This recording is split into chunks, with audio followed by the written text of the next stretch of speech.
السلام علیکم دوستو، واقعہ.com میں خوش آمدید۔ امام شافعی رحمۃ اللہ علیہ کے زمانے کا واقعہ ہے۔ ایک علاقے کا کوئی گورنر تھا، حاکم تھا۔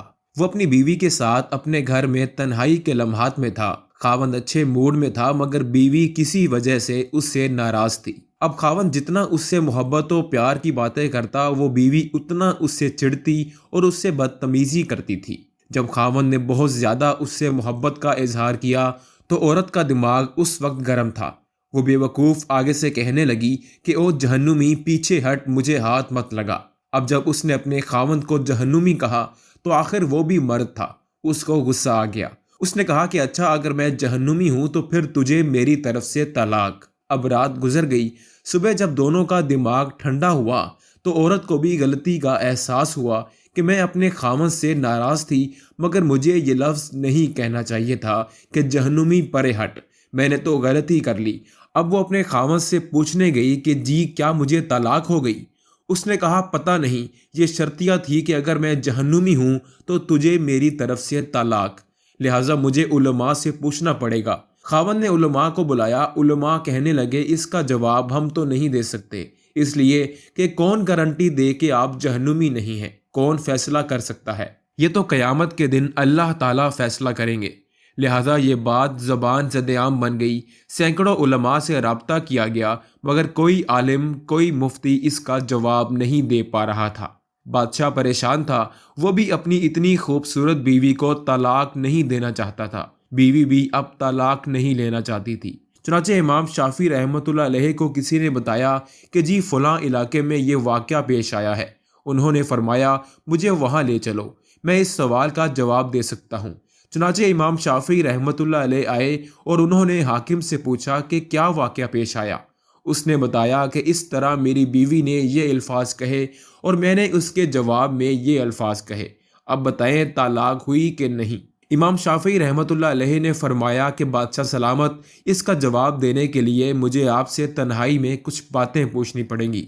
اس نے کہا بہت اچھا۔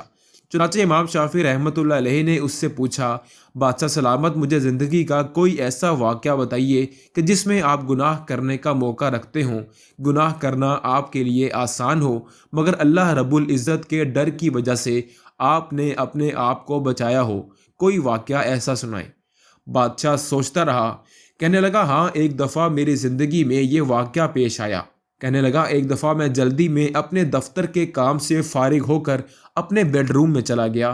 جیسے ہی میں داخل ہوا میں نے دیکھا کہ محل میں کام کرنے والی لڑکی میرے کمرے میں چیزوں کو سنوار رہی تھی، بستر کو ٹھیک کر رہی تھی۔ جب میری اس کے چہرے پر نظر پڑی تو لڑکی حسن و جمال میں بہت پیاری تھی۔ چنانچہ میں نے دروازے کو لاک لگا دیا، بند کر دیا۔ جب میں لاک لگا کر آگے بڑھا تو لڑکی سمجھ گئی کہ میری نیت خراب ہے۔ وہ نیک تھی، پاک دامن تھی، تو میری طرف دیکھ کر اس نے کہا اے بادشاہ، اللہ سے ڈر۔ جیسے ہی اس نے یہ لفظ کہا اللہ سے ڈر، میرے دل میں ڈر آ گیا اور میری آنکھوں کے سامنے میدان محشر کا منظر آ گیا کہ جب میں اللہ کے سامنے پیش ہوں گا تو اپنے اللہ کو کیا جواب دوں گا۔ اور میں نے تالا کھول دیا اور لڑکی سے کہا چلی جاؤ، حالانکہ اگر میں چاہتا تو لڑکی سے اپنی خواہش پوری کر لیتا، مجھے کسی نے پوچھنا ہی نہیں تھا۔ مگر اس نیک بچی کے یہ الفاظ میرے دل پر بجلی بن کر گزرے اور مجھے اللہ کا خوف آ گیا، اور میں نے گناہ کے اس موقع سے بچنے کے لیے اس لڑکی کو واپس بھیج دیا۔ اور یہ ایک ایسا گناہ ہے جو میں کر سکتا تھا مگر اللہ کے خوف کی وجہ سے میں نے نہیں کیا۔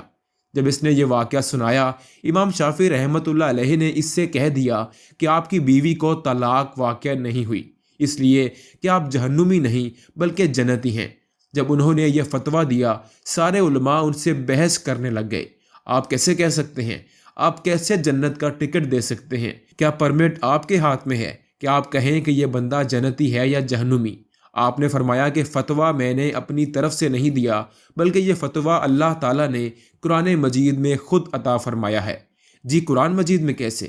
انہوں نے کہا کہ قرآن مجید کی آیت ہے۔ ترجمہ: اور جو اپنے رب کے سامنے کھڑا ہونے سے ڈرا اور اس نے اپنے نفس کو خواہشات میں پڑنے سے بچا لیا، بس اس کا ٹھکانہ جنت ہوگا۔ اللہ نے چونکہ فرما دیا، لہٰذا میں فتویٰ دیتا ہوں کہ اس کبیرہ گناہ سے بچنے کی وجہ سے یہ بندہ قیامت کے دن جنت میں داخل ہوگا۔ جو بچی آج کے دور میں گناہ کی دعوت ملنے کے باوجود اپنے آپ کو مضبوط رکھتی ہے اور اپنی عزت اور پاک دامنی کو محفوظ رکھتی ہے اور دعوت دینے والے کو نہیں کا جواب دیتی ہے، یہ لڑکی قیامت کے دن اللہ کی جنتوں میں داخل کی جائے گی اور اللہ کا دیدار عطا کیا جائے گا۔ اللہ تعالی ہمیں بھی پاک دامنی کی زندگی گزارنے کی توفیق عطا فرمائے اور اس آیت پر عمل کرنے کی توفیق عطا فرمائے اور اس آیت پر عمل کرنے کی توفیق عطا فرمائے۔ یاد رہے کہ اسی قسم کا ایک قصہ ہارون الرشید کا زبیدہ کے ساتھ بھی ہے۔ امید کرتے ہیں کہ آپ کو واقعہ.com کی یہ ویڈیو ضرور پسند آئی ہوگی۔ آپ سے ملاقات ہوگی انشاءاللہ ایک نئی ویڈیو میں۔ تب تک کے لیے اجازت دیجیے، خدا حافظ۔